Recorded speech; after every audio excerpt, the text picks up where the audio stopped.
Ingin tambah ilmu dan wawasan Islam meskipun di rumah aja? Yuk like dan follow fanpage terbaru Buya Yahya Official. Sebar seluas-luasnya agar semakin banyak yang mendapatkan manfaatnya.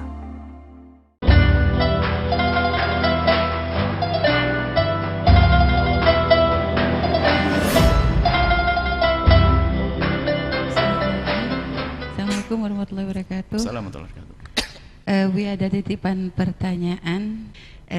Kalau ada juru dakwah Bu ya, yang ketika dia menyampaikan satu nasihat gitu Bu ya, atau menyampaikan satu ilmu, dia merasa bahwasanya ilmu ini pun dia tuh masih berat untuk melakukannya, misalnya Bu ya.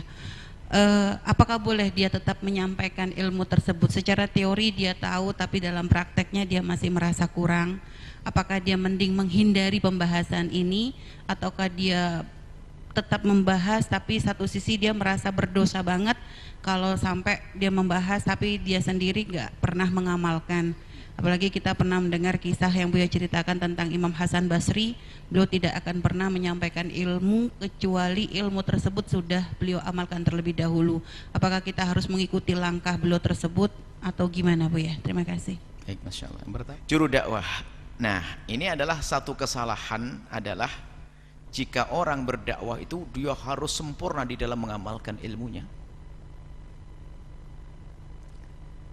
Atau dia ingin berdakwah kalau sudah tidak punya dosa, sampai mati nggak berdakwah. Siapa yang nggak berdosa dari kita? Imam Haddad waktu menulis kitab Risalatul Mu'awanah itu mengajari kepada kita, ya sudah, kalau memang kamu termasuk golongan orang yang belum melaksanakan, ya jadikan kupingmu adalah kuping pertama yang mendengar. Jadi nasihati diri sendiri. Makanya sering kita dengar khatib mengatakan usikum wa nafsi bitaqwallah, begitu. Maksudnya kita nasihati kita saja. Jadi kalau mau dakwah nunggu saya akan ini dulu dan nggak dakwah bubar semuanya. Bahkan berkhusnudz kepada Allah, ya Allah, semoga berkat yang aku sampaikan ini aku bisa mengamalkannya. Kan begitu. Ternyata betul ada orang sadar dan tobat, dia bersyukur kepada Allah setiap malam mendoakan, ya Allah, aku menjadi baik gara-gara ustadz itu. Kita dapat kok. Yang nggak boleh adalah membohongi orang. Dia melakukan sesuatu kalimat, mengucapkan kalimat yang memang dia punya tujuan buruk di balik nasihatnya itu.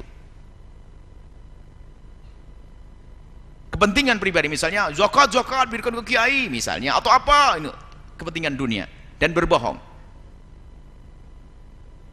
Kalau seandainya ada orang mengatakan bahasanya, naudzubillah, semoga Allah menjauhkan dari keharaman. Misalnya ada seorang mengatakan, ya mungkin dia punya penyakit jelek, misalnya ngomong kotor, atau matanya suka jelalatan lihat yang haram, atau naudzubillah suka ngintip yang haram di handphonenya dan sebagainya. Tapi pun demikian bukan berarti dia harus menyuruh orang melakukan kejelekan. Dia menyuruh orang lain meninggalkan keharaman, itu juga ada manfaatnya. Yang dengan itu semuanya semoga dia juga mendapatkan keberkahan. Sangat salah jika ada orang ingin berdakwah ingin menjadikan dirinya sempurna dulu. Nggak ada sempurna, hanya Nabi saja yang sempurna. Maka niatkan apa itu? Sambil kayak Imam Haddad mengajarkan, sambil kita ngomongin ke orang langsung jadikan kuping kita pertama yang dengar. Jadi kita sambil belajar pulang dari majelis, aku.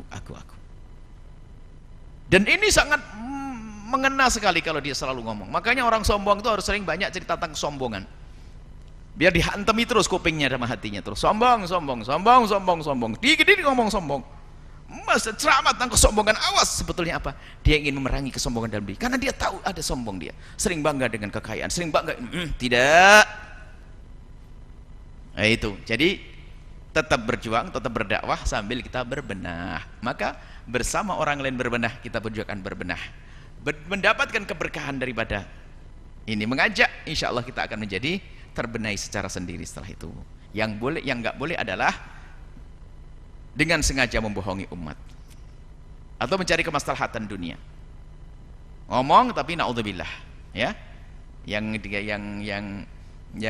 dikatakan kabura maktan indallah, itu yang dianggap sebagai dosa di hadapan Allah, ngomong kok tidak mengamalkannya, yaitu memang ada niat pembangkangan, niat untuk melawan Allah, atau niat main-main urusan agama.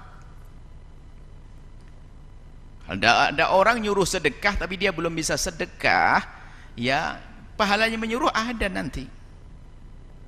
Sedekahnya gimana ya? Dia pelit, nanti insya Allah bertahan, berubah perlahan demi perlahan.